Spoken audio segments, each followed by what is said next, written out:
Mistake number one, I forgot to switch my microphone on. Thank you everybody for attending the meeting for Planning Committee on Tuesday 21st of May 2024. I'm Councillor June Molyneux, Chair of the Committee, Councillor Hilton's the Vice Chair. Please note that the meeting is being streamed live on YouTube. If you're in attendance as a member of the public who is registered to speak, please note that you have a time limit of up to 3 minutes. The legal officer will operate a stopwatch and confirm when your time runs out. You should then finish, or if in the middle of making a point, wind up within a few seconds and finish speaking, otherwise your microphone will be muted. To assist in following this evening's proceedings, a pack has been prepared and is available online, containing each item's report, plans, presentation slides and addendum. After officers have presented the report and speakers have made their representations, I'll invite members of the committee to make any comments. When you want to speak, please raise your hand. And when invited to speak, remember to use your microphone and reference the paragraph and page number so that everyone can follow. Please keep in mind that some people require closed captions and or lip reading to follow the proceedings. So please speak slowly and clearly and keep your hands away from your mouth, please. Please can everyone ensure their phones are turned to silent, which mine isn't. We're not expecting a fire drill, so if the alarm sounds, please exit the way you came in. I've had no apologies, so well done committee, I think that's a first for a while, have been received. And can I just say, it's nice to see some long-standing members of the committee, some returning members to our committee, and some new members to committee. I hope you enjoy your time on planning committee. It's not always easy, but it is interesting and can be entertaining. So, with that, I'll go on to the deck.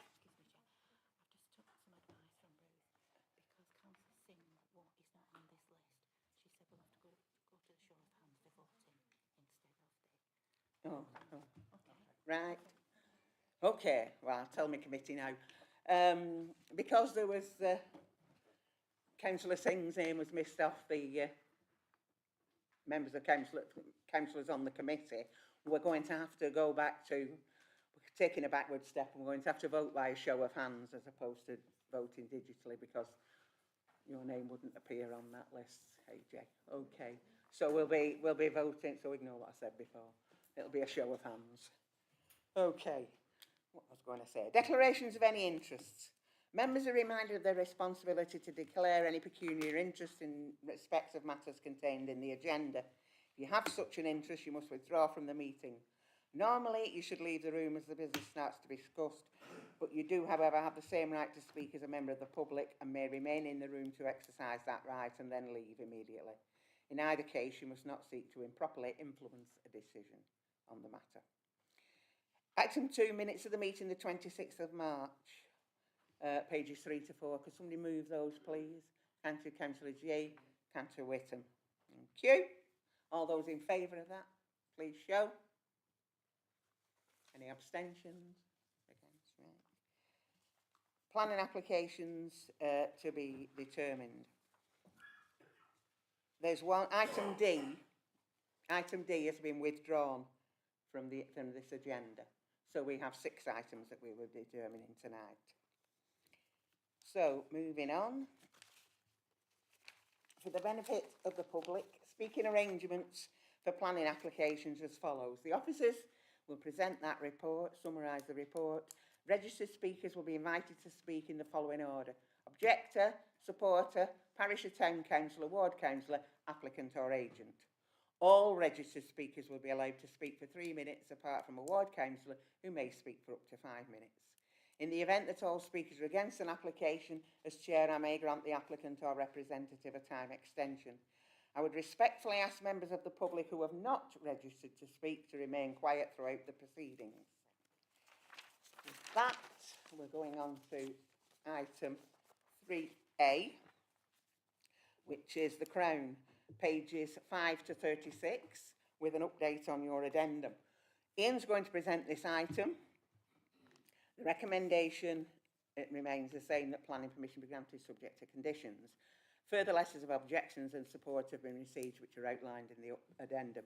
I have 3 registered speakers: the objector, Melanie Christie, Parish Town Councillor Caroline Turner, and the agent, Kat McMaster. Ian, can you present the report, please? Yes, thank you, Chair.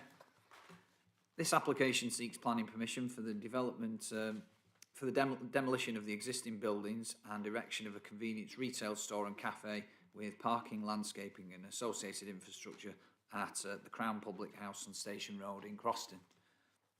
Members will recall that this application was presented to the committee in March, where members resolved to defer the application so that a site visit could be carried out. The site visit took place last Thursday on the 16th of May. The application site comprises the public house buildings and associated parking areas to the front and rear. It's located in the settlement area of Croston, although it isn't within the local centre. A sequential assessment was carried out and no sequentially preferable sites were identified, whilst it is concluded that there will be no adverse impact on the vitality and viability of the Croston local centre. It's been demonstrated that the public house is no longer viable and that there is alternative provision within walking distance of the site. The proposed development is therefore considered to be acceptable in principle. It's not considered that there would be any adverse impacts on the appearance of the site or character of the area, with the building set back within the site away from the highway and the landscaped entrance to the site along the access point. Members should note a correction to the approved plans list on the conditions. The landscape plan that's been specified is actually a hard landscaping plan, so the soft landscaping plan needs to be added to that on the approved plans list. The proposed development would have no unacceptable impacts on the amenity of nearby neighbouring occupiers in relation to outlook, privacy and light, and there'd be no greater impact through noise and disturbance in comparison with the existing authorised use as a public house that is unrestricted by planning conditions. Lancashire County Council Highways have confirmed that they have no objection following the provision of a swept path analysis and justification for a reduced level of parking provision, and subject to the provision of a construction management plan, which it is recommended be secured by condition. The development of the access will be subject to a section 278 agreement that LCC would carry out with the developer. There's no ecological concerns subject to appropriate mitigation measures being carried out, and biodiversity net gain will be secured off-site via a section 106 legal agreement. Overall, it's recommended that planning permission be approved subject to conditions and the section 106 agreement. Thank you, Chair. Thanks, Ian. Have I got Melanie, please? Thank you, Chair. Thank you for the opportunity to speak to you again today on behalf of the residents of Croston. You may recall I spoke at the previous meeting when we heard from the developer's agent, who painted a picture of the supposed benefits of this development. Reduced crime rates, landscaping and a sense of community were among the promises made. The notion that the convenience store will reduce crime is frankly unsubstantiated. Ask the proprietors of Westhead stores and Morrison's in Croston and they will attest that such stores often attract unwanted attention, becoming magnets for youth and criminal behaviour. Furthermore, the claim that this development will foster a sense of community rings hollow in the ears of those who know Croston Village well.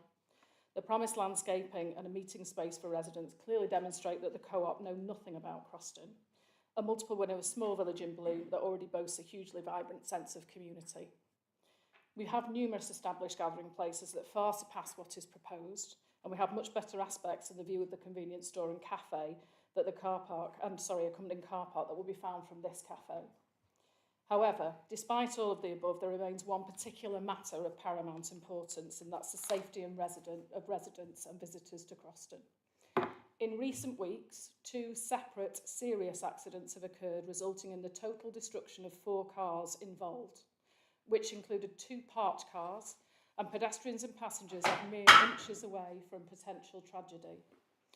Both of these accidents occurred on the immediate stretch of road outside of the Crown. These are not isolated incidents. 6 other parked cars have suffered significant damage in separate incidents along Station Road over recent weeks. All of these accidents have been caused by vehicles speeding or driving carelessly down this narrow and congested road. The evidence is undeniable. Station Road is ill-equipped to handle any additional traffic. Despite assurances from the co-op, only made following concerns raised about increased traffic volumes, that customers will predominantly use public transport, walk or cycle, the development includes a substantial car park, a tacit acknowledgement of anticipated increase in vehicles along the road. The congestion on Station Road is not a mere inconvenience. It is a ticking time bomb waiting to explode into tragedy. Whilst I understand that traffic calming measures fall beyond the scope of this committee, if you see fit to approve this development, I urge you to include conditions that measures are implemented to ensure the safety of residents and other road users. As one police officer at the most recent accident grimly observed, it often takes a fatality to catalyse action in matters of road safety, but must we wait for such a tragedy to occur on Station Road? In closing, I'd ask you to consider the ramifications of your decision. We understand that this site is currently for commercial use, and therefore another commercial use application must be fully considered. The co-op may see it commercially fit to build a convenience store and cafe, but in all honesty, they could do worse and build a funeral home. That's the one thing we don't have in Croston. Okay, thank you. Have I got Caroline Turner, please? Caroline. Thank you. Let me get my script.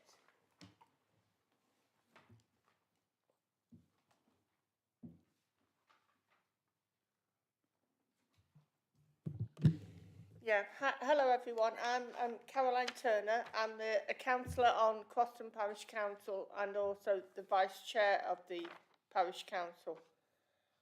We are concerned, very concerned about this development, simply because there's so many disabled residents on Station Road who are already having trouble accessing their properties. Even the ones with white lines, you know, painted onto the street, cannot access their own houses to get in and out. They need emergency vehicles. And as someone who's lived in Croston for 26 years, if you go into Croston on a Thursday, you can imagine it, you've got a bin wagon coming one way, you've got a school bus coming the other way. And if you've got traffic blocking the street, it's going to be impossible. It's going to be completely impossible. Absolutely impossible. And it's just a thing. If it is passed, we need to do something, like the lady said, about extra traffic and reduced parking. We also need to make it a condition that the houses affected by yellow lines outside them or near in proximity to be given free parking on the car park.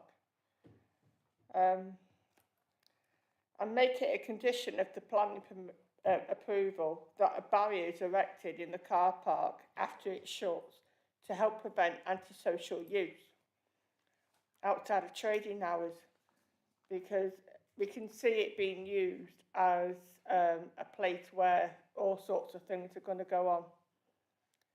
And we also need weight restrictions on Station Road. Don't forget, this is the road that was built for cart horses, not HGVs. So, you know, we're talking about sociable hours, you know.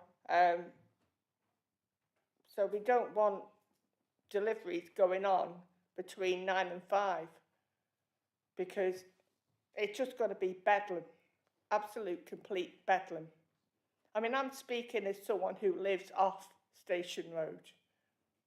My garden backs on to this site, and I don't mind the pub at all, because I loved hearing people having fun, and I loved hearing people having live music and enjoying it.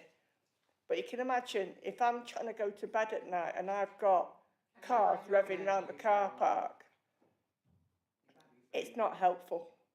It's not helpful. So all the parish council. Sorry, you're going to have to finish now. You've had your 3 minutes. Yeah, but all the parish council No, asked. Caroline, you'll have to finish now. You've Yeah. had 3 minutes. Is that we. Can you mute the microphone? We are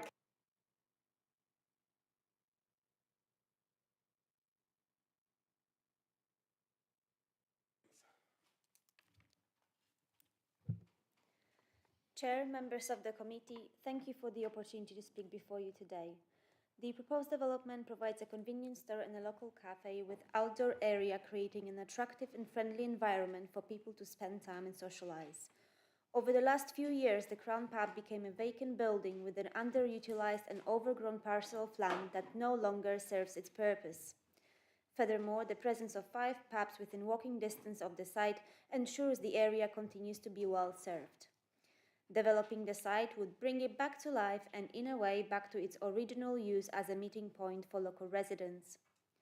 The Design and Conservation Officer confirmed the current building is of limited value when assessed against Historic England's guidance, therefore its loss is not considered to cause substantial harm to the character or appearance of Croston Conservation Area. Recognizing the importance of maintaining a sense of community at this site, the landscaping has carefully been designed to provide for community interaction, including provision of a community orchard and sitting areas complemented with raised planters and festive lighting. The proposal will not only result in reduced operational hours when compared to the previous pub, but also will introduce appropriate boundary treatment and planting to further mitigate any potential light impact upon neighbouring properties. The site is situated in a sustainable location with good access to public transport. During the termination, we work closely with highways officers to ensure all previously raised concerns are fully addressed. Following amendments to the layout and provision of additional information, highways officers confirmed that the proposal is acceptable. It was agreed that the proposed off-site highways works to be carried out as part of the scheme, including the installation of the site access, 2-meter wide footway fronting the site, new bus stop and waiting restrictions will minimize any potential obstructions resulting from development. The applicant also agreed to engage directly with the Section 278 officer to make sure the scheme for the new access has technical approval. This will ensure the final design details are acceptable before the work commences on site, and enable all construction traffic to enter and leave the premises in a safe manner without causing a hazard to other users. To conclude, the proposed development will make a valued contribution to the retail offer within the area and will encourage local people to socialize in an attractive and friendly environment within a close distance from their homes. You have heard a comprehensive report from your planning officer setting out how the proposed development complies with development plan and national planning policy, such that we request that you vote in line with your office's recommendations. Thank you. Thank you. Okay, members, it's over to you. Councillor Whitaker. Thanks, Chair. I've said before, if planning was an exact science, we wouldn't need to have officers and we wouldn't need to have a committee like this. And it isn't an exact science.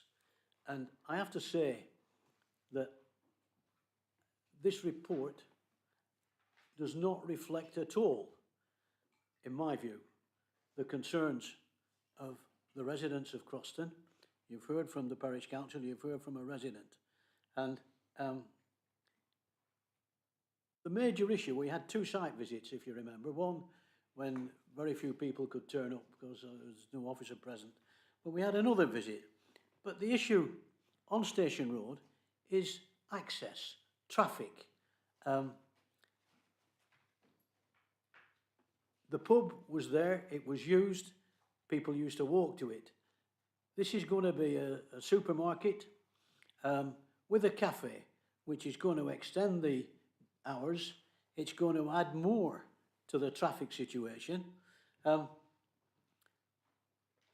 Within 200 metres of here is Morrison's Supermarket. Round the corner on Westhead Road is another general store. So one of the things in paragraph 33, which is quoted by LCC, and they have some answers to give, said it meets a local need. This does not meet any local need whatsoever. What this does is to aggravate an already complicated traffic system through Croston. There is no infrastructure proposed. The evidence, as indicated by the resident, is undeniable. There are people who are parking, people can't get access to the houses. It's just, the one thing which I meant to say was, well, the railway car park, which is used by some people on there, is now being charged by Network Rail, which will mean that's not available for the residents of Station Road to park. So we've got a situation here, Chair. We went on the site visit, the first site visit, when it was chaos. We went to when the children were coming out. It was children walking, there were buses coming along, never mind the heavy goods vehicles coming as they do from Liverpool accessing the road. So this is a wrong application, Chair. It doesn't meet any of the local needs of the residents of Croston, which is a small rural village, self-contained. And I think I will move refusal, Chair, because on the basis of inadequate infrastructure, loss of amenity and roads hazards. So move. Okay. Okay, members. Councillor Morwood. Wrong button. Thank you, Chair. Loss of amenity, the loss of a pub is unfortunate, but it's the way things have gone over the last few years, and there's many applications coming to redevelop pubs. That's the way it is. It's a dilapidated site and is not enhancing the village whatsoever.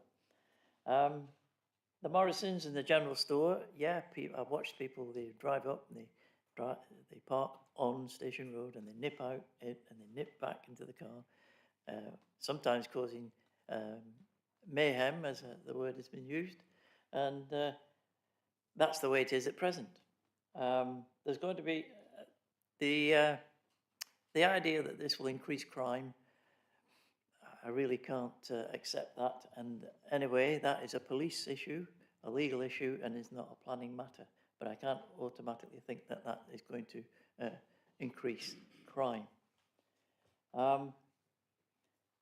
The road at the moment is abominable. And I cannot believe that in all the years that that's happened, and it's been happening for years, that something has not been done. Now, I don't know if the residents and the parish council and the county council have got together and tried to solve the problem, but it is shocking.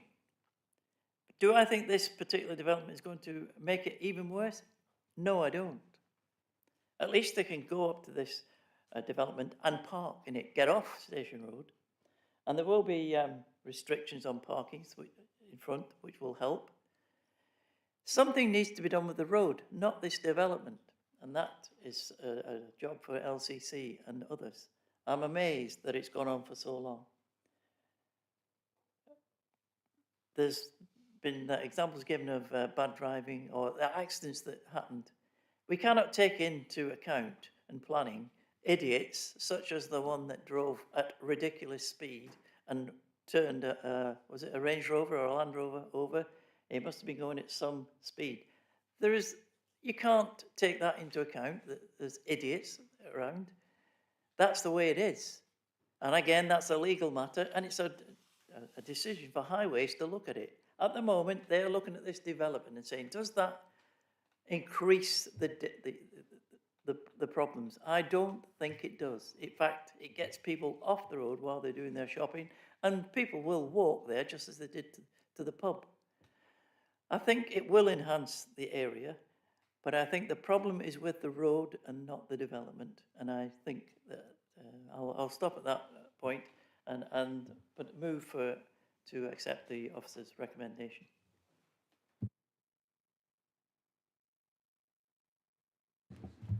Thank you, Chair. Well, I have to say I concur with the majority of what my colleague Councillor Morwood said there. The issue is the road. The issue is the traffic in Croston. It hasn't changed, and I've lived on Station Road. I know exactly what it's like, but as Councillor Morwood quite rightly points out, that is not the fault of this development. There's an issue, actually, there's an opportunity here, because there is a Section 278 agreement, as far as I can see, with Lancashire County Council. So rather than poo-poo the idea of this development, I think what we should be doing is using the opportunity to get the residents together, to make their views known to Lancashire County Council. And then if we want traffic calming measures in this road, which it does require, we've got a faded 20-mile-an-hour sign stuck halfway down the road you can hardly see, and a couple of T-plate-sized 20-mile-an-hour signs at the bottom of the street, the top of the street. I see this as an opportunity, and there's nothing that we can do in terms of, as Councillor Morwood rightly points out, there's no cure for stupid. And if people want to drive like idiots down Station Road, or any road for that matter, that's not a planning issue. That's something that highways should be sorting out, and it's down to us really to take that opportunity, and I suggest to the residents that this is the perfect opportunity to do that. From my perspective, in terms of this development, the only caveat I'd like to put forward here is a condition, which is the decorative planting. I've looked at the scheme as proposed by the developer. If we flick on to page 24, could somebody bring page 24 up for us, please?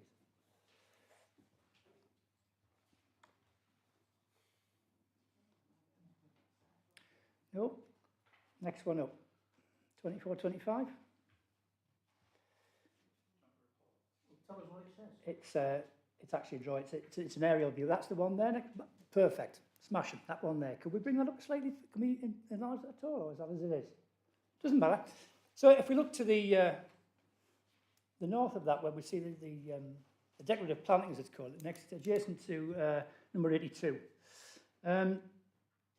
There is an existing 1.8 metre fence there, and what I would suggest as a condition we could put in terms of this development is some screening rather than just decorative planting, because it seems a bit vague, decorative planting. That could mean anything. Plant as well as to look nice when you might be sat outside the cafe. I don't think particularly mitigate for the neighbours at number 82. So what I would like to see as a condition, if we could specify in there some tall screening rather than just general planting, because it is a bit wishy-washy in terms of what is being described there. And likewise at number 84, where both the 1.8 metre fences are standing. Now, there are other issues there. The bus stop, for one, they're saying a quality bus stop. What's a quality bus stop? I'm not entirely sure what a quality bus stop means. Does it have toilet facilities? Does it have hand wash facilities? I don't really know. I'm not entirely sure it's necessary, because as far as I can make out, the bus stop that's put there was a temporary one put up some years ago and never gets used. But again, that's something that we should be taking up, or the residents should be taking up with Lancs County Council. It may well be that we can alter that somewhat, because what I wouldn't want to see is a bus stop put up there where you get your bits and pieces out of the store, and the youths tend to come and congregate in that one there and make a general nuisance of themselves. So again, that's something to look at. And the wonky lamppost where the existing bus stop sign's on, ideally, it's going to fall down anyway, I think, at some point, wants to be replaced with a Galby one and moved over to the boundary side of where the fence is. That would go somewhere, I think, to certainly alleviating some of the concerns of the neighbours at 82 and 84. So I'm going to second the proposition as made by Councillor Morwood to pass this project, this planning application, with the condition that we put some tall screening planting along the edges of 84 and 82 to mitigate both noise and the views on that one there. Thank you. Councillor Snow. I was going to second, and I think the issues have been well illustrated for and against. The traffic is obviously horrendous. I don't think this will make it necessarily any worse. There will be some parking there. I think any development on the site is problematic. The pub could have been, if it was an application for a modification to the pub, it might well create the same arguments, and the pub existed there happily for a long, long time. I don't think, you know, a new quality asset in the village should be actually welcomed. The co-op's a good employer as well, so I'm happy to support the officer's recommendation. Thank you. Councillor G. Thank you, Chair. Everyone said what I was going to say, so I'll just leave it. Thank you. Thanks, Chair. I think Croston's a really beautiful village, and I fully understand the problems of the traffic. I will not drive down Station Road in my car, so I completely understand the concerns from residents here. However, what we have got to look at is whether this development will actually make the traffic worse.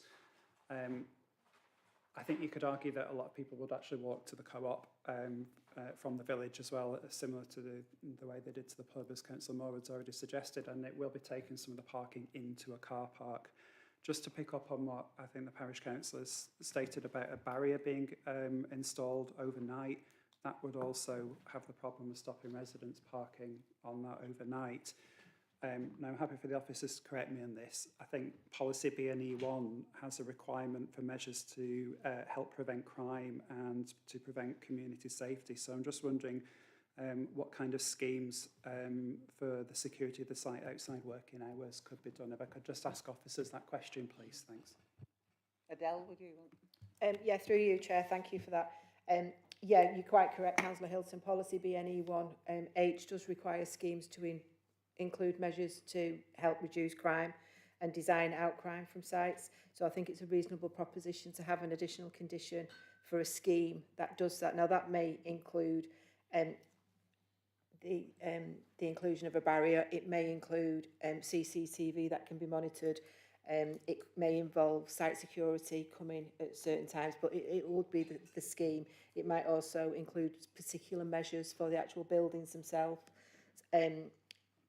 So in terms of measures to improve site security, because I've had a quick look through the plans, I can't see anything specific that would allow that to happen. So I think that can be secured by condition.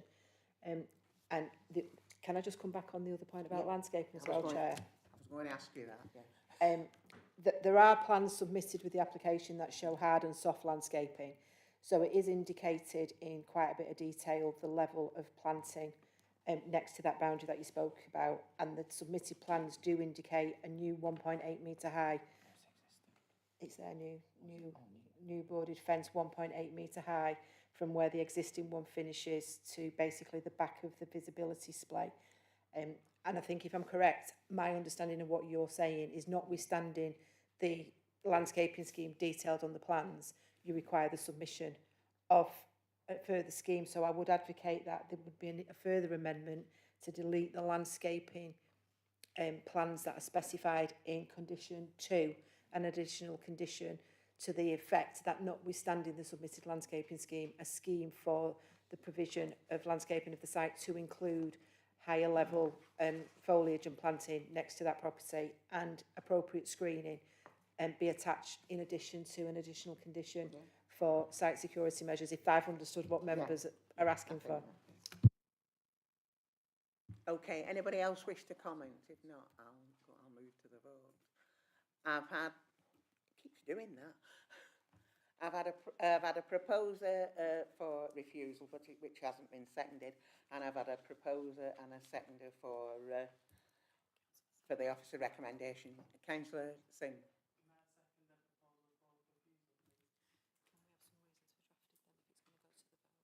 Sorry.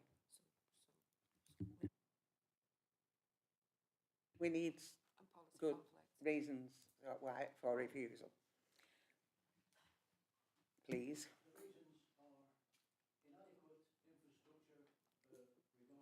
Parking, loss of amenity to the village, and an exacerbation of the road hazards. I'm sure the officers can find some officers' words to put them in the right There order. would, but Councillor Whittaker, with respect, you've moved the reasons for refusal. So, with respect, because you've moved the refusal, you need to advance reasons for refusal. Now, I understand the context of what you're saying, but we need to identify the conflict with the policies of the development plan. I'm assuming you're suggesting that there's conflict with policy BNE1 and ST4. Is that correct? Yes. Right, thank you. Thank you. And I've had a proposer and a seconder for the officer recommendation with conditions as Adele outlined. Okay, So all those in favour of refusal, please show quite clearly, and then we can see you.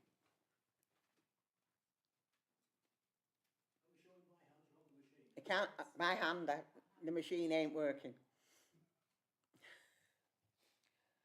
Okay? All those in favour of the officer recommendation with the amendments as outlined, please show.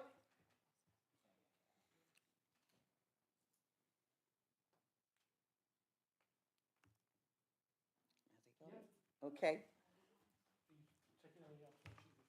Any abstentions? Any refusal? Against, sorry. No, there you are. Thank you, Chair. Members have voted to approve the application, subject to conditions as amended, as described by the Head of Planning. If anybody's just come for that item and they wish to go, please feel free.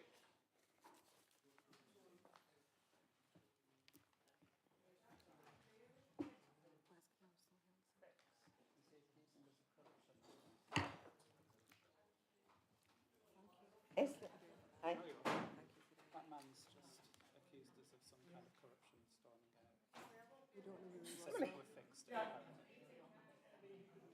Excuse me, can we carry on with the meeting, please?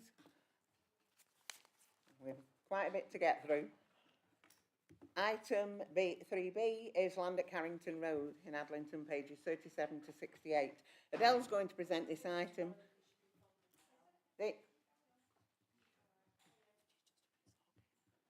Excuse me?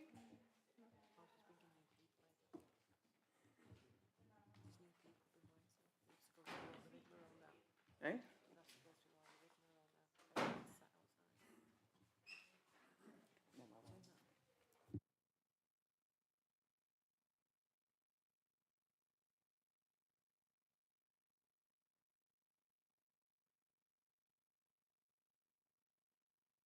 To the meeting.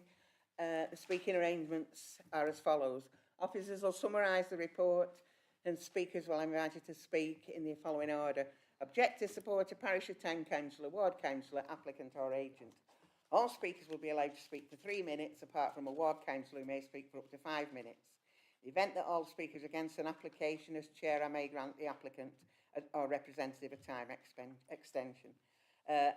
I would respectfully ask members of the public who have not registered to speak to remain quiet throughout the proceedings. I'm going back to item 3B. I have one registered speaker, is the agent Paul Jeffrey. Adele, can you... Yes, thank you, Chair. The application site forms part of a wider parcel of land designated as safeguarded land under the provisions of the Chorley Local Plan, in particular policy BNE3. It's a relatively flat site, is undeveloped and relatively well contained, being bordered by allotment gardens to the east, residential properties to the southeast and southwest, and there is a sand quarry present off the northwestern site boundary. The application now seeks Reserve Matters consent for details of appearance, landscaping, layout and scale for the erection of 24 dwellings and associated infrastructure pursuant to an outline planning application that was approved on appeal. A full assessment of the proposal is contained in the committee report, and members will note that officers consider that the acceptability of the principle of the development has already been established by the grant of the outline consent. The approved consent includes the provision of 30% affordable housing with biodiversity enhancement, public open space, flood attenuation area and a vehicular access point from Carrington Road. Again, the access was agreed at the appeal stage. 11 representations from the occupiers of neighbouring properties have been received, objecting to the proposal on traffic and highway safety grounds, noise and amenity issues, ecological damage, lack of shops and school places and loss of property value. There are no outstanding objections to the scheme from any of the technical consultees, and it is considered that the proposal would not adversely affect residential amenity and would provide acceptable living conditions for future occupiers of the development and those that are joining the development. The proposal is considered to be well designed and would not be harmful to the character and appearance of the area, and it is recommended that Reserve Matters consent is granted. Thank you, Chair. Thanks, Adele. Have we got Paul? You want to make... Okay, as the was said, the principle of development of the site for up to 25 dwellings was established at the outline application stage with the appeal. The approval had 29 conditions, including off-site improvements to a public right-of-way, bus stops and provision of a pedestrian and cycle access to Stoner Road. The latter has caused some concern, I understand, with local residents, so for the avoidance of doubt, I'd just like to say the pedestrian and cycle connection has been provided to Stoner Road as required by the condition imposed on the outline approval. I can confirm, however, that the applicant has absolutely no intention or desire to make any vehicle connection to Stoner Road. Bollards are indicated on the site plan that allow pedestrian and cycle access, but no cars or larger vehicles to pass through. All other consultee comments, both from the outline and most recently during the Reserve Matters application, have been complied with, including affordable housing, ecology, open space provision, United Utilities and the lead local flood authority. There have been no objections from any of the consultees, including Addington Town Council, to the Reserve Matters application. The applicant is an SME builder of high quality developments and who is keen to commence work on the development as soon as possible. The proposal will provide both homes for sale and much needed affordable housing. Therefore, we respectfully request members that they approve the application. Okay, thank you. Over to you, members. Councillor Hilton. Thank you, Chair. This is, as has been pointed out, a Reserve Matters application. The principle of development has already been established. I see no issue with this whatsoever, so I'm quite happy to propose officer recommendations. Thank you. Councillor Sherwood. Thank you, Chair. Yes, I see no problem with this development, and the affordable housing is welcomed. So I'd like to second the proposal. Councillor Sherwood. Councillor Morwood took the words out of my mouth. Thank you, Chair. Yeah, thank you, Chair. I've no issues with this, Chair. The developments for 24 properties, from what I can see, they've managed to do the breakdown of affordable, and I think it ticks all the boxes. It's much needed housing, and I don't have a problem with it. Thank you. Thank you. If nobody else wants to comment, I'll move to the vote. You can't. Not even in jest. All those in favour of the officer recommendation, please show. Is anyone against? Any abstentions? Thank you, Chair. Members have voted to approve the planning application subject to conditions. Okay, thank you. If anybody's just come for that, you can please go. Not please go, but you're free to. That came out wrong. Okay.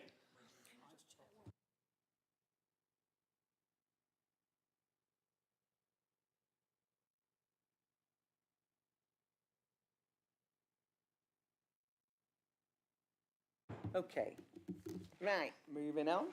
Glasses off. Item 3C, Revolution Park, pages 69 to 86, with an update on your addendum, where the conditions have been amended. Ian's going to present this item. It's recommended that planning permission be approved subject to conditions. I have no registered speakers, so over to you, Ian. Thank you, Chair. This application seeks planning permission for the use of land for the storage of commercial vehicles, trucks, parts, plant and machinery, and is a retrospective application. The application site comprises land on the southern side of Buckshaw Avenue at Revolution Park on Buckshaw Village between a roundabout, railway line and commercial buildings. The land is allocated for employment uses within the Chorley local plan and is therefore the principle of development is considered to be acceptable. The site is largely screened from public views, however there is a frontage with the roundabout at Buckshaw Avenue, therefore it's considered that a landscaping scheme should be implemented within the site adjacent to this frontage in order to ameliorate the visual impact of the development. The impact on residential amenities is limited due to the separation of the site from residential dwellings. There will be no unacceptable levels of disturbance as vehicle movements will be relatively limited whilst commercial vehicle movements are common in this area and along Buckshaw Avenue. The highway impacts of the development have been assessed by Lancashire County Council Highways and are considered to be acceptable, subject to a condition requiring appropriate surfacing of the entry to the site from the highway. All other matters are acceptable, subject to condition, and are covered in detail within the committee report. Overall, the application is considered to be acceptable in accordance with the policies of the development plan, and it's recommended for approval, subject to conditions as set out in the report and on the addendum. Thank you, Chair. Thanks, Ian. Over to you, members. Councillor G indicates he wanted to speak, and yeah, sorry. Yeah. Thanks, Chair. I've got apples all over. This is an industrial site. I can't see any problem there. The only sad thing is I would have liked to see industrial units there, but it's they'll clean the site up, and as I say, I'm happy to go for the officer's recommendation. Thank you, Councillor G. Yeah, just a few points to note. I've looked at the local plan and noted that the core strategy for Buckshaw Village and the area surrounding it says the proposal supports a regionally significant scheme for employment. I have concerns that just sticking lorries on that site doesn't fulfil that need. To me, I think the site would be better utilised by a quality development that would support a greater number of employment around the area.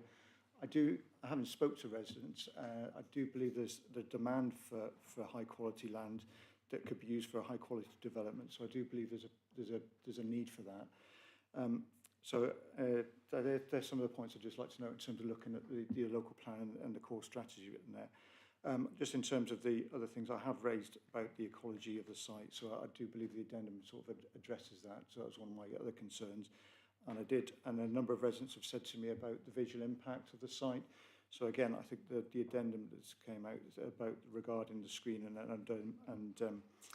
represent appropriate landscaping will hopefully address that. So there are two key points that the residents made in terms of the visual impact of the site. So there's some points I just wanted to make to throw into the pot. Thank you.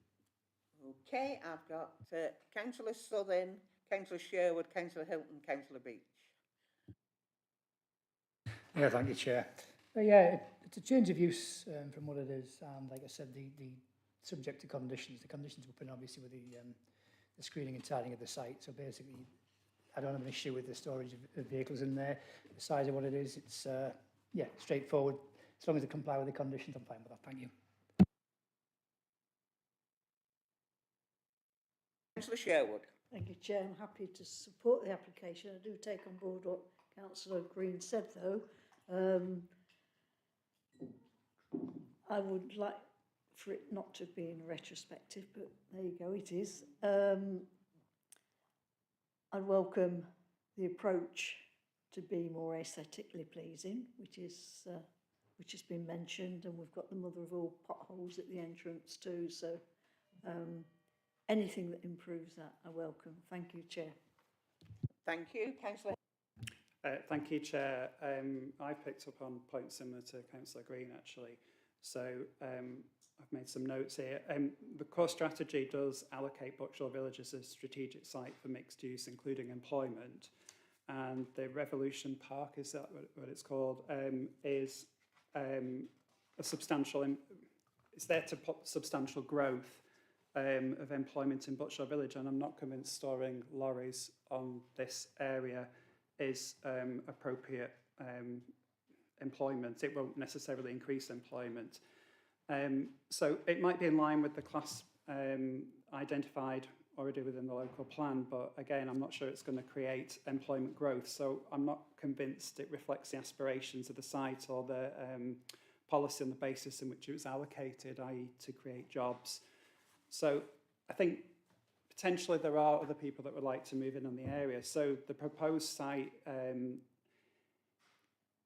it is appropriate as it is at the moment, but my concern is something better going to come along at some point in the future to increase employment in the area?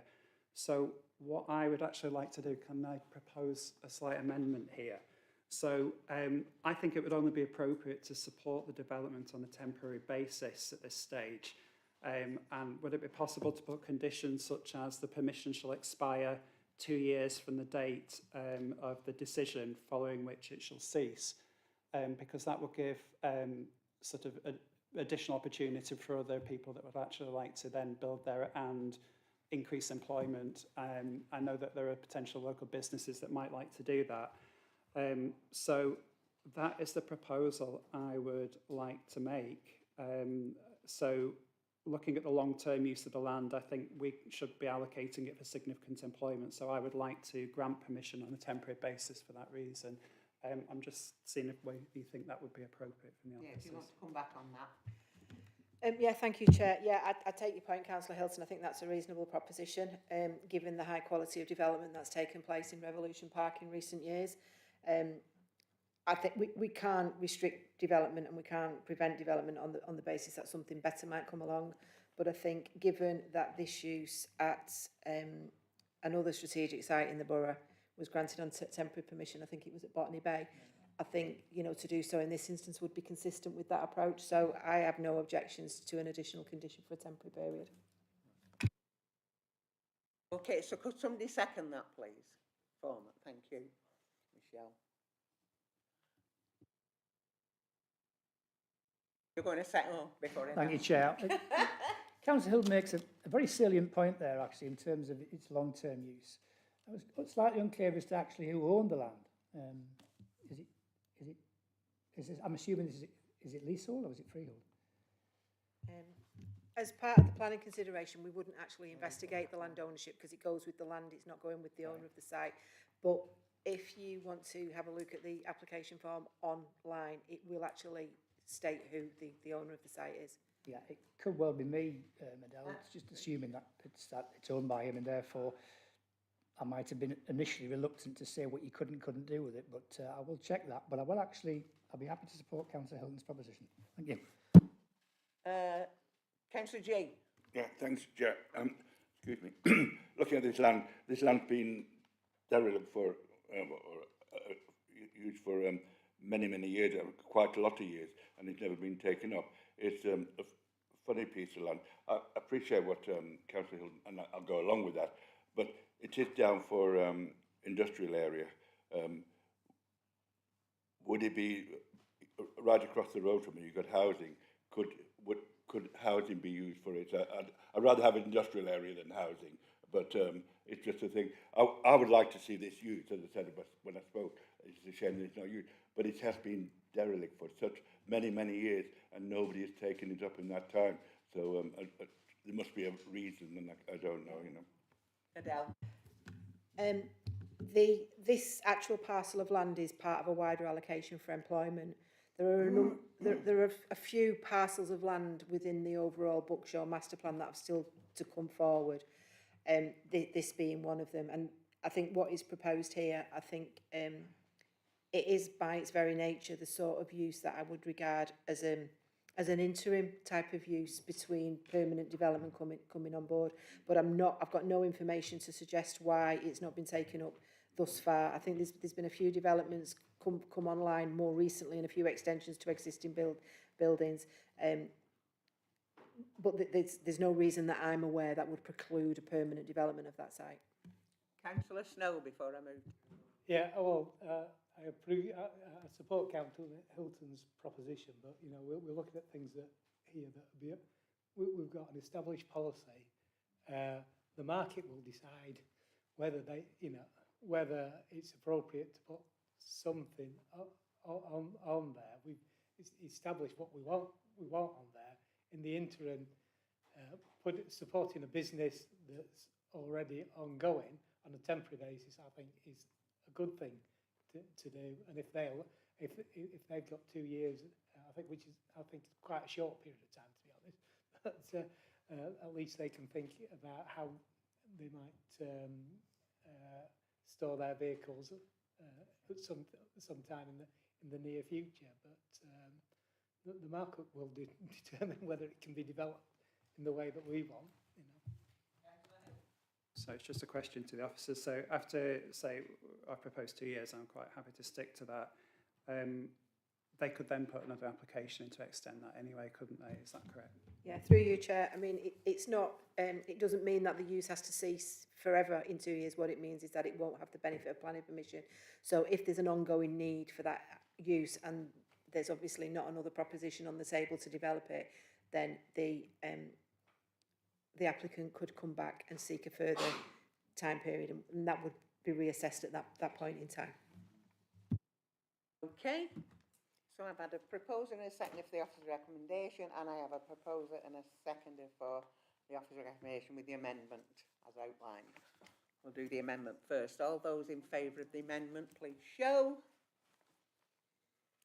Any against? So we don't need to do the other. Thank you, Chair. Members have voted unanimously to approve the application, subject to a condition that the planning permission will last for 2 years. Okay. Item 3D has been withdrawn, so we go on to item 3E, which is Limbrick Fisheries, pages 87 to 112, with an update on your addendum as the conditions have been amended. Ian's going to present this item. The officer's recommendation is that planning permission is granted subject to conditions. I have 3 registered speakers, the Parish Councillor Graham Ashworth, the Ward Councillor, Councillor Murray, and the applicant, Courtney Evison. Oh. Why are they not all here? This isn't right.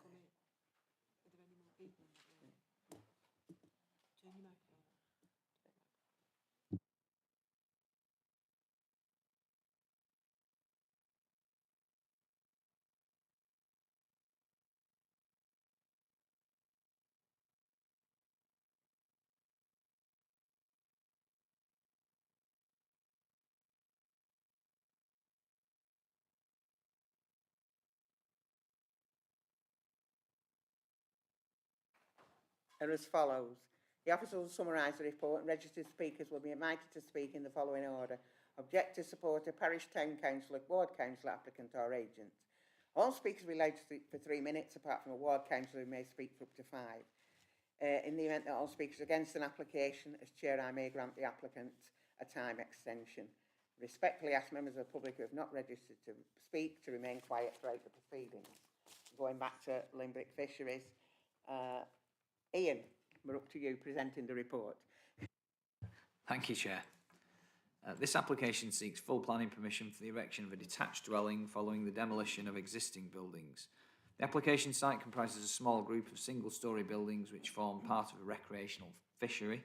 The site's located on Long Lane within a rural part of the borough at Heath Charnock and is in the Greenbelt. The application site is previously developed land, and the framework and local plan allow for the redevelopment of such sites on the proviso that the development does not have a greater impact on the openness of the Greenbelt. The proposed development will result in the redevelopment of part of this previously developed site, removing existing buildings and structures and replacing them with a single-storey dwelling contained within the previously developed land. Given the current impact of the existing buildings to be removed, the proposed dwelling would not be materially larger and would not have a greater impact on openness than the existing development. The development would not therefore constitute inappropriate development in the Greenbelt. The development occupies only a small part of the fisheries site and would not impact upon the recreational facilities provided or its function. Overall, the development is considered to be acceptable in principle. The dwelling would be of a modest scale and simple design, such that there will be no adverse impacts on the appearance of the site or the character of the area. There will be no impacts on neighbour amenity, given the relative isolation of the dwelling from other residential properties. There are no highway or ecological concerns subject to the provision of a scheme for the biodiversity enhancement of the site. All issues are covered in detail within the committee report. The proposed development is considered to be in accordance with the policies of the development plan and it is recommended for approval subject to conditions. Thank you, Chair. Thanks, Ian. Councillor Ashworth.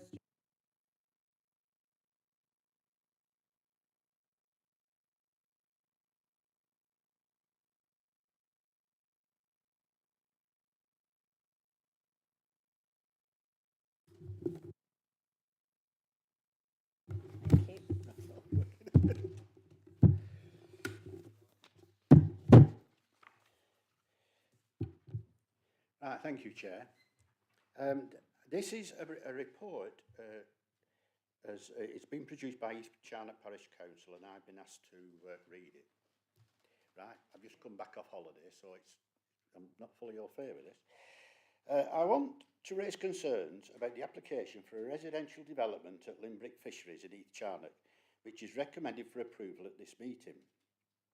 The site in question is in an elevated position and is within Greenbelt, which you are aware is under constant pressure. The site has operated as a fishery for some time, supported by a number of temporary buildings, although it remains unclear why fishery needs supporting accommodation to the extent that currently exists. There is accommodation on site at present without this being built. East Charnock has no problem with the fisheries per se. We have no problem at all with the fisheries. While I can accept the argument that some supportive facilities might be needed, I can see no justification whatsoever for residential development. The site has seen previous applications for residential development refused for good reason, given the nature of the site and the fact that it sits in Greenbelt. I see no change in circumstances or planning designations that will now make it a suitable site for residential development. We have seen numerous recent single residential developments gain approval in Chorley's Greenbelt around Heath Charnock, when policy will dictate that they should have been refused. Too frequently, the argument that sites have been previously developed has been used to justify approval. I am suspicious, given the planning history of the site, that such a tactic has been used to bring forward the proposal at Limbrick Fisheries, and that should the current application be approved, it will shortly be followed by a new application for a larger residential unit. We are seeing the Greenbelt eroded by creeping random development without the planning department either recognising what's happening or choosing that path of least resistance and approving applications to the detriment of the Greenbelt, and in doing so encourage further speculative development. Now, there are 5 purposes for Greenbelt, and it is in Greenbelt, to check the unrestricted sprawl of large built-up areas, to prevent neighbouring towns merging, but the most important one is to assist in safeguarding the countryside from encroachment. The other 2 refer to historic towns. We class this as inappropriate development and is by definition harmful to the Greenbelt and should not be approved except in a very special circumstances.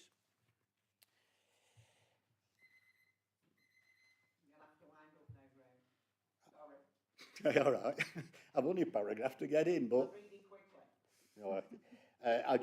I'll read half of it. I hope you and other ward councillors will be able to raise concerns with the committee and recommend the application be refused. Thank you. Councillor Murray. Thank you, Chair. As one of the ward councillors, I've been asked by residents to speak against this planning application and in support of Heath Charnock Parish Council's considered objections. I understand that in the past, residential applications have been refused or withdrawn on this site, and whilst I acknowledge the application is significantly scaled back, I am concerned that should this residential development be approved, it could result in significant harm to the Greenbelt and a continued creep of development into the Greenbelt. In addition to this, and whilst I appreciate there may be a need for temporary buildings on the site, as there is now for operational issues, it is unclear why there is any need for a residential development such as that in the proposal. I would ask members to give consideration to the comments made by the Parish Council and at least have a site visit in order that committee members can fully understand the impact this application would have. Thank you, Chair. Thank you. Have I got Courtney Everson, please? No? If not, well, I'll go over to you, members. Councillor Hilton. Thank you, Chair. I just think there seems to be some significant understanding of Greenbelt policy here. Officers have made a very clear distinction that this is not inappropriate development in the Greenbelt for the reasons set out in the report. The Greenbelt isn't completely sacrosanct. If there are existing developments in the green belt, it's quite reasonable that we can develop them. This is a small scale application on an existing building, and that therefore passes the tests for development in the green belt. So I just wanted members to be quite clear of that. I don't know if you want to say anything about that as well, Adele, whether I'm or Ian, but this is quite appropriate development in the green belt for the reasons set out in the report, and the balancing exercise I think has been done very clearly. Thank you. Okay, do you want to come back? You want to come back in? Yes, thanks, Chair. Yeah, I would just add to what Councillor Hilton's brought to the attention of the members, in that development in the green belt is inappropriate, subject to certain exceptions. Paragraph 154G of the framework sets out that the redevelopment of a previously developed site or previously developed land, which this isn't inappropriate development, subject to it not having a greater impact on the openness of the green belt. In this instance, there are existing buildings on the site that take up a certain amount of volume. They will be replaced by a building that isn't materially larger, and on that basis, the officers come to the conclusion that it's not inappropriate development because it meets with that exception that's set out in the National Planning Policy Framework. Okay, I've got Councillor Whittaker indicated. Thanks, Chair. Paragraph 7, coarse fishing is an important activity in rural areas. And paragraph 7 talks about the proposal is not as, this is the object from the Heath Charnock Parish Council. The site contains facilities for fishery, including an office, toilets, storage shelter and a cafe. If these facilities are lost, how will the fishery function? And I think that's a very, very valid point. We're losing a recreational facility in the green belt. I've written the word down here, opportunistic.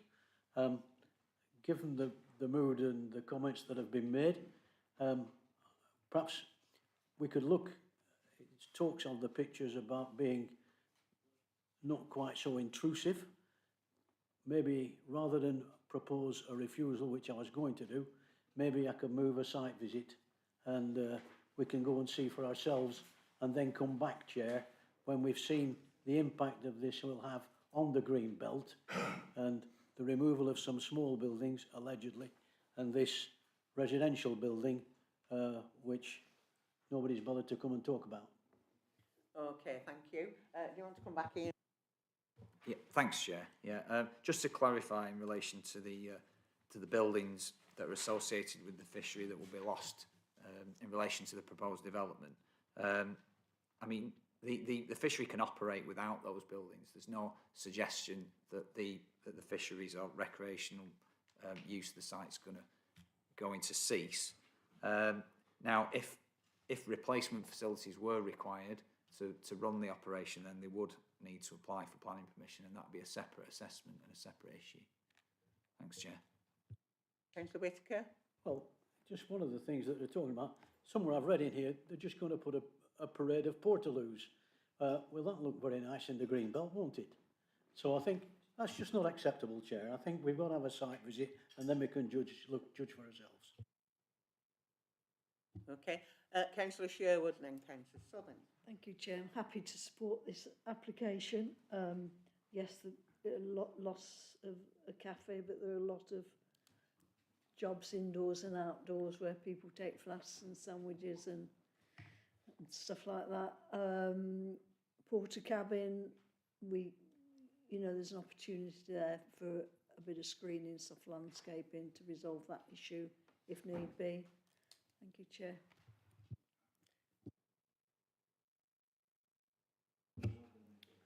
Thank you, Chair. Yeah, the point's already been made about the visual impact of this. From what I can make out in terms of scale, it's like for like.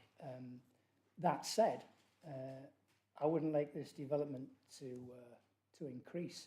I'm just wondering, could we put any conditions on there that would prevent another story going on top of it or something like that? That's the officers. One of the things about the planning system is when you grant permission for new development, it starts a new chapter in the life of the property, and there would be no reasons to remove any permitted development rights from a residential property. If development is proposed that requires a further grant of planning permission, then that would obviously be assessed at that point in time. I'd just like to take the opportunity to clarify a couple of points that have been made about the history and that previous consents have been refused. The previous permissions for residential development on the site were determined under a different planning policy regime, and they also involved a development that was proposed on the basis of need to support the fishery. This proposal is not the same kind of proposal. This proposal involves redevelopment of previously developed land that is allowed in planning policy by the provisions of paragraph 154G of the National Planning Policy Framework. So in principle, that form of development is not inappropriate development in the Greenbelt.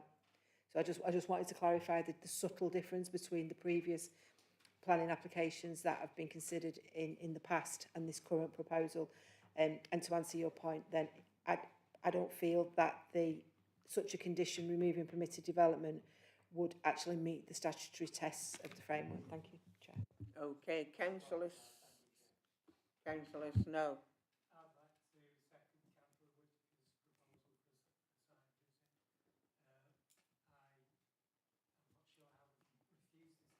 Application, I would like to have a look at the site because I fear we'll lose what is an amenity in the green belt of fishery, quite appropriate. I've seen the use of the site and happy with that, but so I'd like to have a look at this on site. Okay, Councillor Hilton. Thank you, Chair. I'd like to formally second Councillor Sherwood's proposal to accept officer recommendations for the reasons I've already stated. Thank you. Okay, any more? Councillor Marwood, sorry. Thank you, Chair. Just a quick one. It's been explained why it's acceptable in the Greenbelt, and yes, it's an intriguing development, and it's a pity the agent didn't come along, and perhaps we would have found out something. But speculation, really, of the reasons is not helpful, and we can only decide on what's in front of us, and so I'm happy to support the recommendation. Okay, everybody finished? If so, I'll move to the vote. I've had a proposer and a seconder for the officer recommendation, and I have had a proposer and a seconder for amendment for a site visit. So all those in favour of site visit, please show.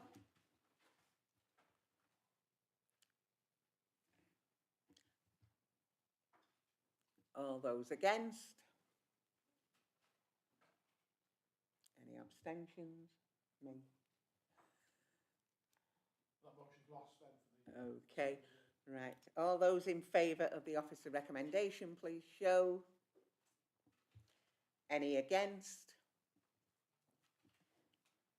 Any abstentions?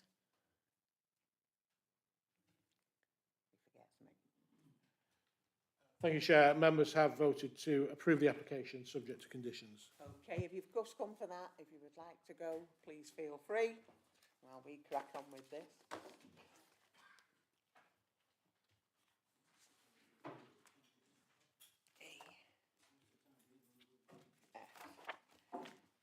Right.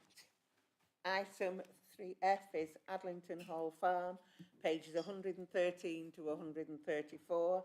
Adele's going to present this item. Its recommended planning permission is granted subject to conditions. And I've got a registered speaker, the applicant, James Meacock. Adele. Thank you, Chair. The application site is located in the Greenbelt in a rural part of Adlington to the east of Chorley Road, where the site access is located. The site relates to Adlington Hall Farm, a substantial chicken and beef farm, including approximately 50 hectares of agricultural land in grass production. Planning permission is sought for the demolition of 2 existing poultry sheds and the erection of 2 larger buildings in their place, along with 3 feed silos.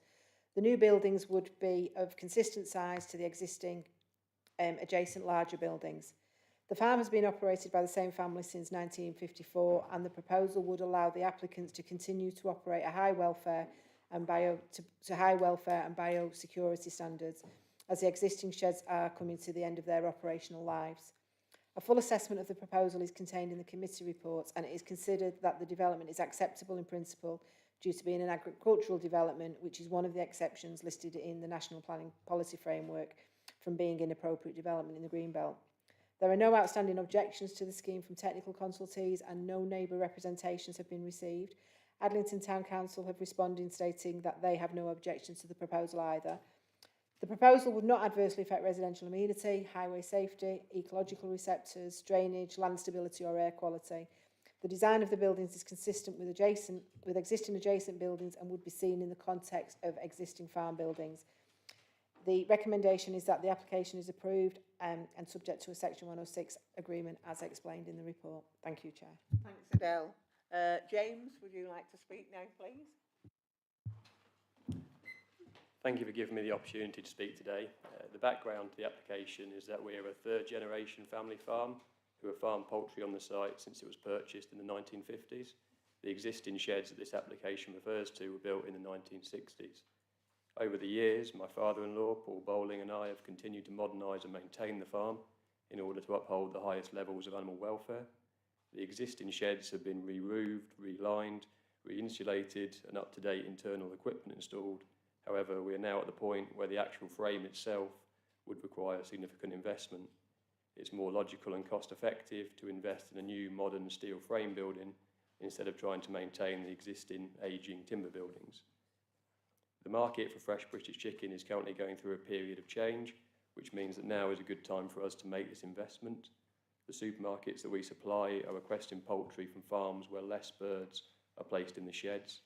This is a benefit from our point of view as it further improves the animal welfare. At the same time, the demand for UK poultry is still high, so our customers are requiring more shed space in order to ensure the same levels of supply.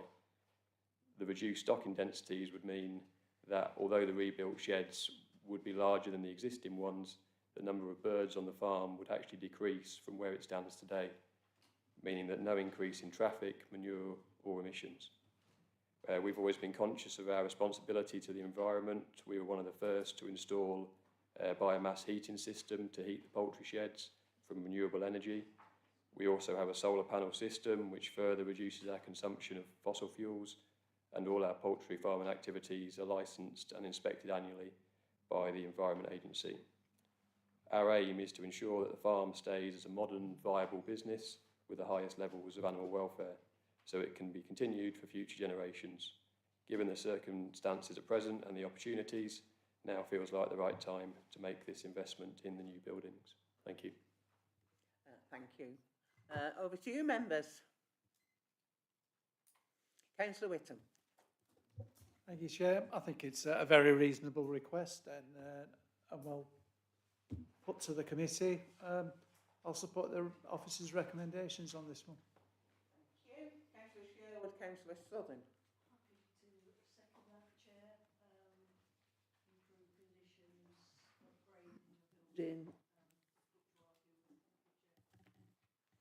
Councillor Southern.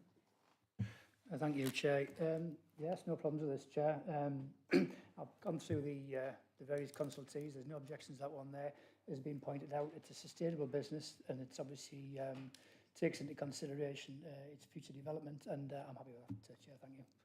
Thank you. Anybody else wish to comment? Councillor Marwood? I'm happy with the buildings and happy to ensure the continuation of a successful business like this and improve the up-to-date animal welfare, etc. My gut feeling is that the actual silos are too big, but there's nothing that I can do about that under the current rules and so forth. And I'm just wondering to myself why, if you've got a reduced numbers of poultry, why you need even bigger silos to feed them. Perhaps I'm not clear on that, but I can find no objections to that particular part. Thank you. Okay. Anybody else wish to comment? Yes, Councillor Wilkie. Yeah, I know that chickens create a lot of waste, And, you know, what's the plans for the waste from the chickens? Is that going to change? Is, you know, biodiversity? I noticed there wasn't much comment from waste and containment. Del?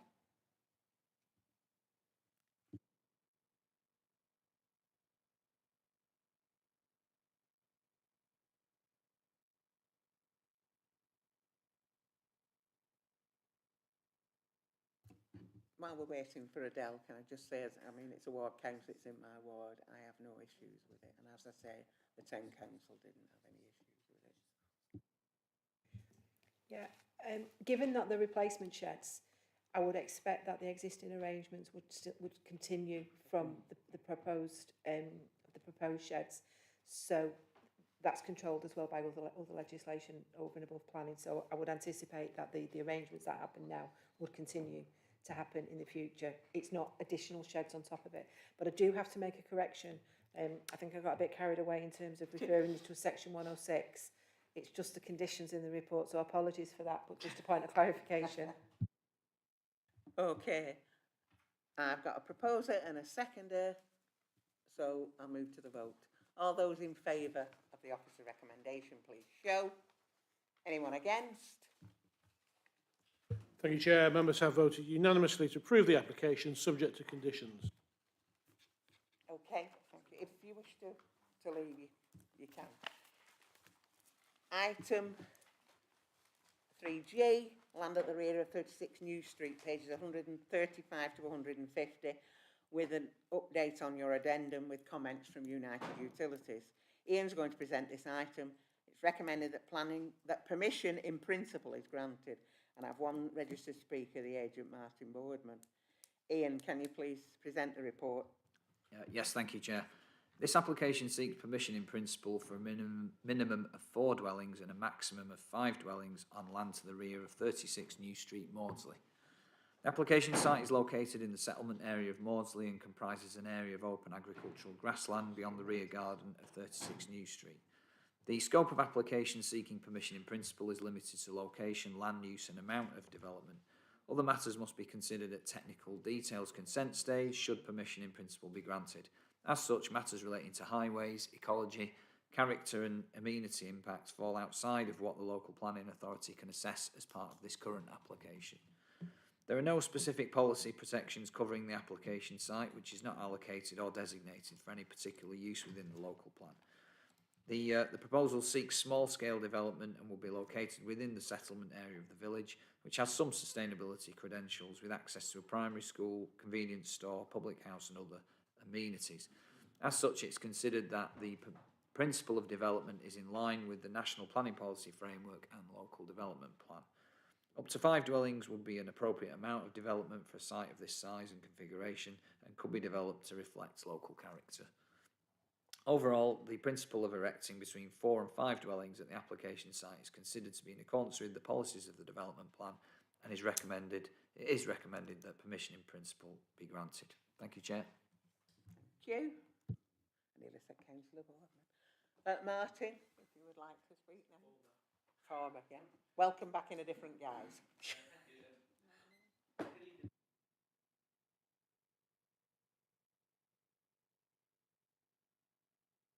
Selger Properties.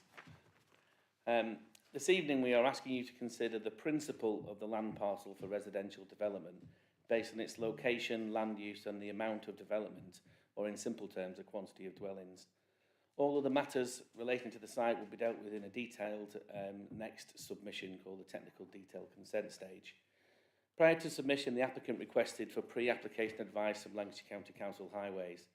In relation to the existing access from New Street, the response included the following. New Street is one of the spine roads that runs through the village of Maudsley. The street has footways along both sides and is lit by street lighting and is 20-mile-an-hour speed limit. The site is very central to the village. The site has bus stops and are placed equal distance from the site, north and south, which serve the high schools and colleges and 2 regular bus services.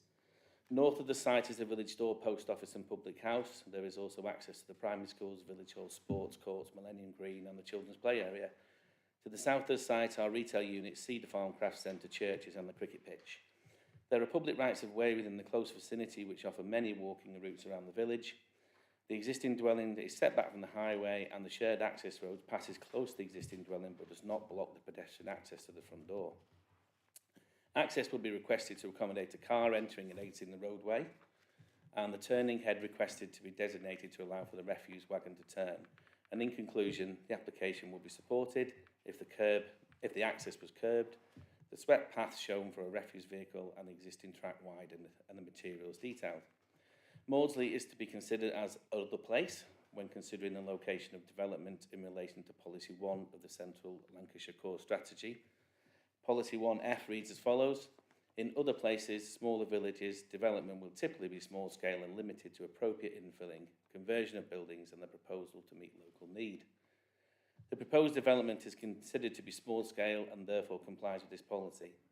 The site is located within the settlement area of Maudsley as designated by Policy V2 of the Chorley Local Plan and states that within the settlement areas excluded from the Green Belt and identified on the policies map, there is a presumption in favour of appropriate sustainable development.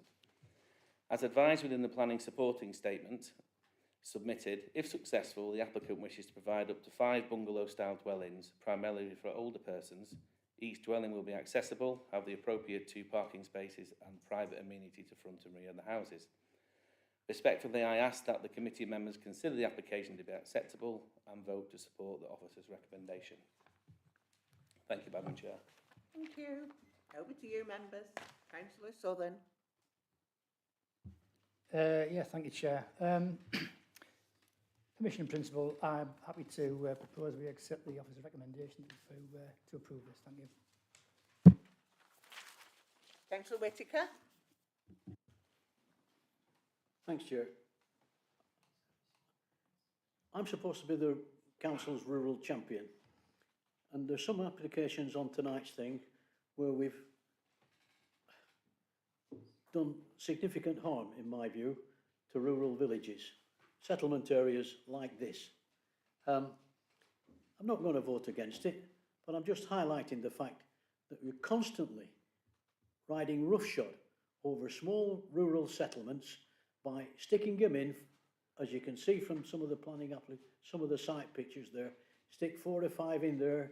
Anywhere else you want to stick them in.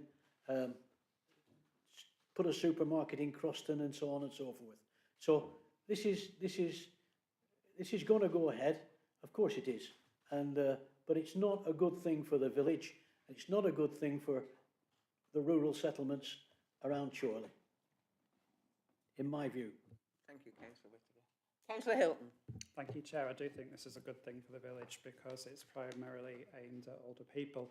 I'd rather see 4 than 5 there, but in principle, this is acceptable, so I'd like to second the proposal for officer recommendations. Thank you. I thought I'd better comment, given that I'm about 4 doors down. Maudsley needs small scale, bungalows particularly, and given that beyond that it's 55 4 and 5 bedroom houses, this is certainly more ideally suited to the village itself, and hopefully it will be built in keeping with the local character. I have reservations such as Councillor Hilton has said, perhaps inclined to 4 rather than 5, but we'll wait and see the details of that. I do have some concerns in terms of coming onto New Street. Yes, as he mentions, it's 20 miles an hour. I wish the traffic actually did that. The surface water potentially is a concern. It does potentially can be flooded further down, because you can see it's on a slope, so any additional surface water could be a problem. But absolutely, in principle, I'm happy that this is a development that Maudsley needs. Thank you. Any more comments? If not, I'll move to the vote. All those in favour of the officer recommendation, please show.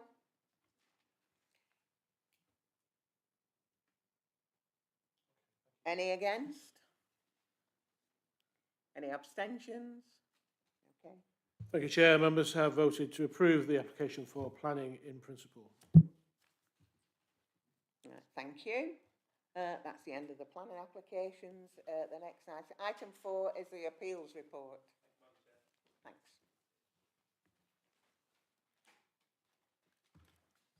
Adele. Thank you, Chair. I mean, primarily this is simply for noting.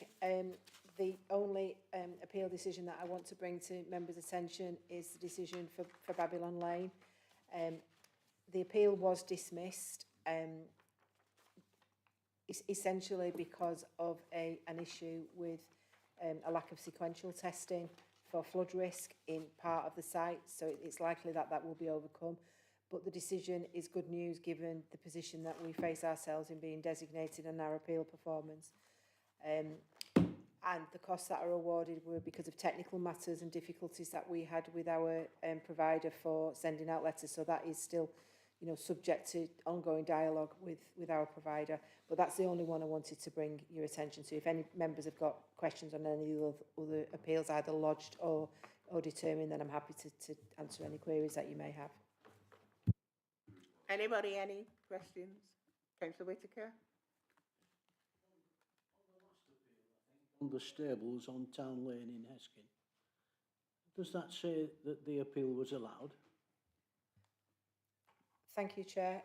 Yes, indeed it does. The appeal was allowed. So all I want to do, Chair, is just 3 stables in the middle of the green belt. Members can note how long it will be before an application comes in for an agricultural dwelling to follow it on, because it's as sure as night follows day. Thanks, Chair. Okay, so that report is noted.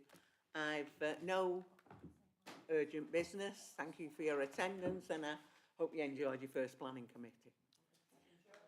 And have a safe journey home. Thank you, Chair. Next question.